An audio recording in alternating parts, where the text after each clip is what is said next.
In this video, we're going to be taking a look at the Heavy Weapons Expert ARC Trooper for the Legacy Collection. For whatever reason, Hasbro just named this guy just a plain clone trooper and nothing else. But we all know he's basically like a heavy gunner ARC Trooper, something of that sorts. And he's probably one of the most iconic clone troopers that was featured in Volume 2 of the Tartakovsky series. I think most of us had the same sentiment when we first saw this scene back in 2005 that, you know, the ARC Troopers, they're very cool as it is. We saw the Tiger Shark gunship and a lot of those cool scenes for that intro there.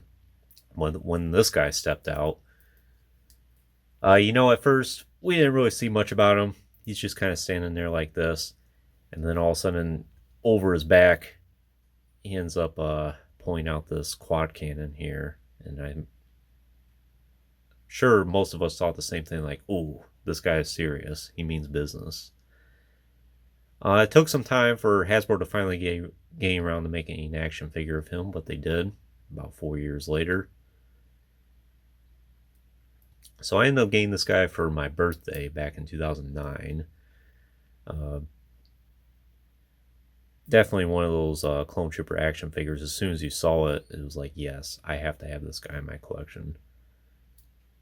And I think this may have been the first one I got that kind of had this ATRT driver style helmet.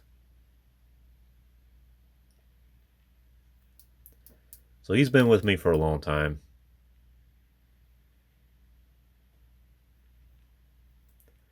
And interestingly enough, this guy, you wouldn't probably notice it on the surface, but he does utilize a lot of new tooling. And I'm not sure if it's been reutilized for other clone troopers going forward. And I think this may have been the first sample utilizing this, but he does have slightly different arms, it looks like. And I think, of course, the helmet, I think, is all new. And there's just some slight modifications here and there. The comma might be reutilized from this guy, I'm not sure. It kind of looks like it is, yeah. The comma's reused from this comic pack ARC Trooper.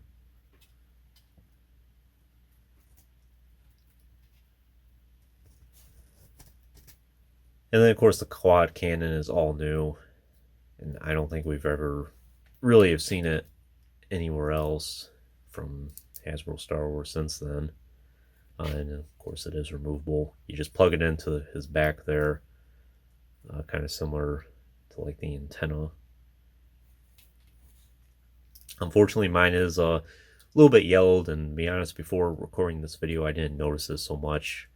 When you have unnatural lighting, it doesn't really show up as much, but in really bright light like this, it shows up a whole lot more. Hopefully down the road I can end up fixing that. He does have a removable helmet, and this sample I think has slightly reddish eyes.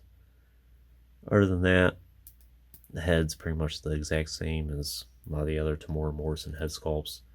Helmet fits on pretty good. Articulation's the exact same for most of the clones at the time, like the ball joint, then hinged shoulders, elbows, swivel wrists, swivel waist, and swivel hips, and hinged knees and hinged ankles.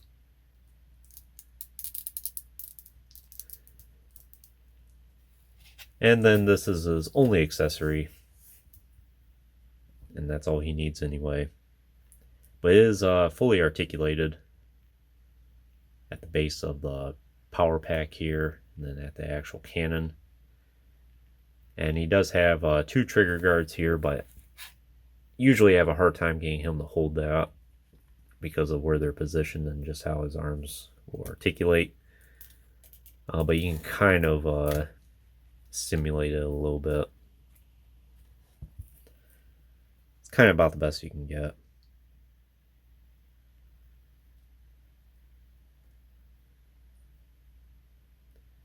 But it's hidden enough to where it's not really too noticeable. You have him like this, and it's like, yeah, he's ready for action.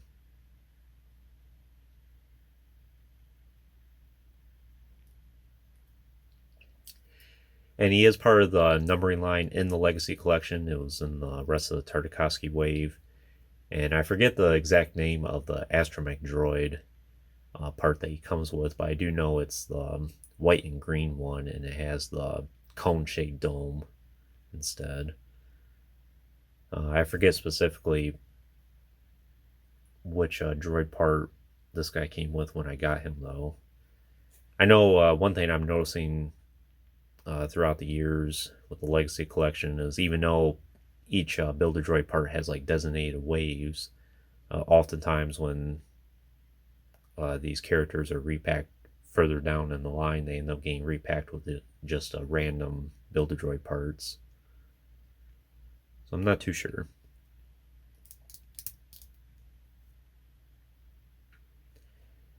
And this guy pretty much does need to stand. He's not going to stand well on his own because of that quad cannon. So if you do have some stands lying around, this is an action figure that definitely needs one.